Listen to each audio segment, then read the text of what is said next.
Peace and blessings. It's Medicine Man, and I'm back. Had a little technical difficulties for a second with the camera and with the internet. Really, internet sucks over here. But what I was talking about before we previously got cut off is it's a tip about making candles. So what I did originally, I took elements for this ingredient into the work, the bamboo paper, and I chewed it to put my put my essence on it. Now, on the four corners of my plate, my preparation plate, this is what I use to kind of pretty much prepare all of the work that I'm doing. I put honey on the four corners.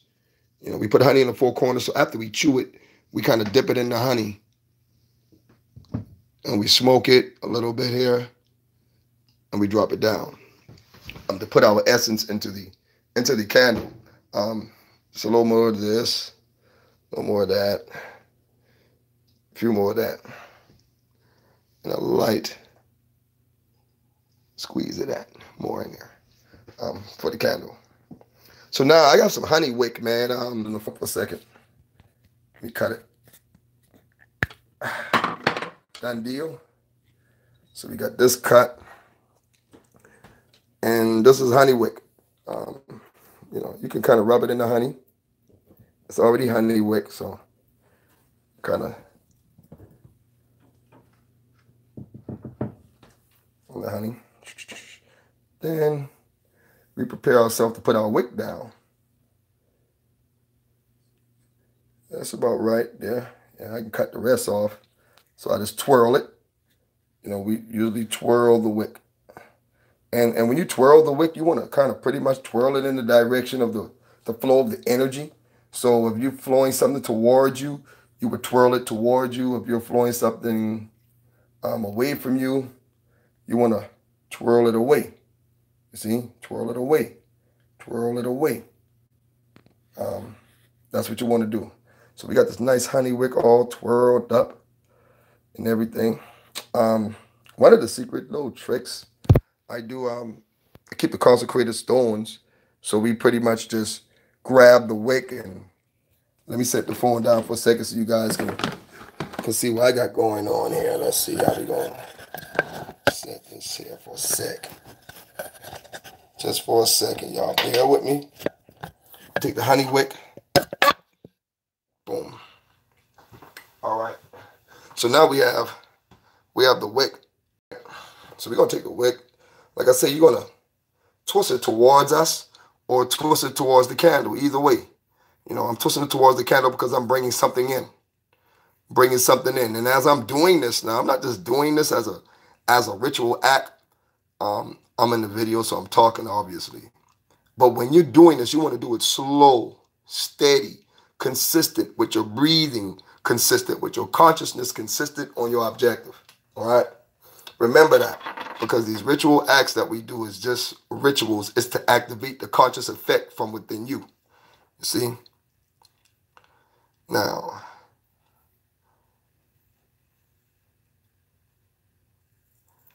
now that we got that understood, see?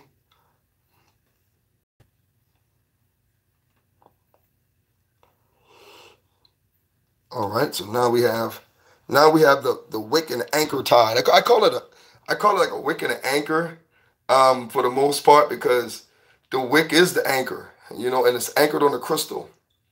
And we put other essences in the candle to kind of help us out on our objective for the most part. So after we do all of this, then we go ahead and we just drop it on down. See, we drop everything right on down, nice and slow and even. Let me twist to get that paper out the way, and just get it on down. Get everything down, down, down, down to the bottom. Then we're gonna kind of twist it a little bit, because we know the cowrie shell is down there. We want to kind of set it directly in the middle. And all of this is magical, actually. It's not just a process. What we're doing is when you're stirring it, you're twisting the crystal towards you, and you contemplating, meditating, chanting, praying, all of these things for your manifestation to come into existence, for for this candle to be empowered. So once we kind of set it in the middle position here, we got it right there in the middle position here. Here's my little trick. Here's my little pencil trick. I take the wick, I wrap it on the pencil 1, 2, 3 times, and lift it. Make sure that I try to make sure the crystal is sitting like right on the tip of the bottom. Right on the tip of the bottom. Right there. Great for me. That's great for me. Right there. Right on the tip of the bottom. And then by using the pencil here. See? See what's happening right now? The pencil holds the wick. Right? Directly in the center. And we got our 3 ties.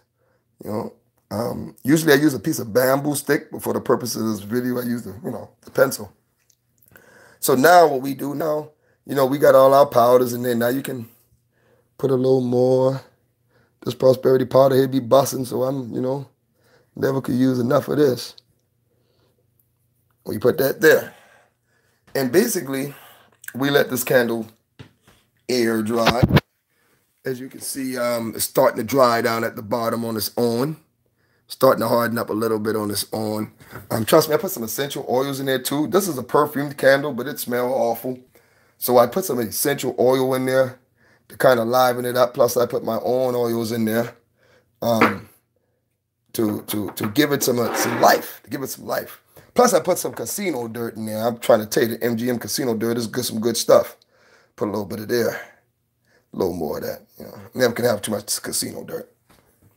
I throw a brick, a little, from the front door of the casino, from the front door. We're going to drop that in there also. And it's going to give us, it's going to bring forth the essence of the place. Because when we talk about localities and we talk about the spirits and the energies of localities, as root workers, we collect those energies. We collect those spiritual forces from the localities, and we merge these forces, all based on the similarities of the energies of these places. So when we talk about the bank, when we talk about Walmart, when we talk about McDonald's, when we talk about Starbucks, when we talk about collecting the essences from those places and combining and merging it, it's like combining and merging financial institutions magically. And we pulling back on the energies of all of the traffic of financial exchanges that goes on in these places. So we pull these essences. When we supercharge these essences with our ashe, and then we turn around and we inject these essences into our spiritual tools, then our spiritual tools become more than just a candle. You see? Now it becomes more than a candle. This is not a candle anymore. This is some magical work. Because how we infuse the energies in it. So between candle magic and working your roots with a candle. You see, there is a difference. Candle magic is, let's light this candle, put some roots and herbs around it on a pretty plate like it's a meal. That's candle magic. Root working with candles is infusing and instilling certain formulas, certain essences into the work. So when you light that candle is not lit just for the fire. You're not just watching the fire flicker. You're watching the essences that you formularized all be released into the cosmos. And you use that energy, that portal of energy to channel your objective. And that's just a light talk on working with the candles, some candle making tips for y'all. Like I said, I melted this down, infused my own elements in there. And once it's all dried up, we're going to burn it and show y'all how it looks. So for everybody who attended my earth element class, y'all knew y'all guys should understand this a little bit. And we'll be back on very soon. Peace. This Medicine Man. I'm out. Hope y'all gathered a lot of good information.